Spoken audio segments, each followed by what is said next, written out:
May kay Rufa May Quinto sa kanyang post. Muling naging laman ng social media si Rufa May Quinto, isang kilalang komedyante at aktres sa Pilipinas.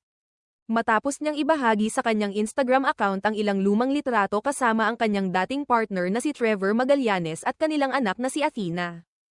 Ibinahagi ni Rufa ang mga larawang ito noong Huwebes ika-31 ng Hulyo, bagamat wala siyang isinulat na caption o paliwanag.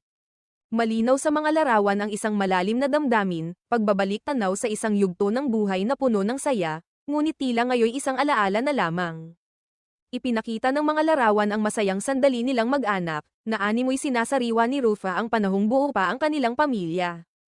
Hindi naman ito nakalampas sa pansin ng kanyang mga tagahanga at kapwa celebrities. Mabilis na umani ng simpatiya ang nasabing post.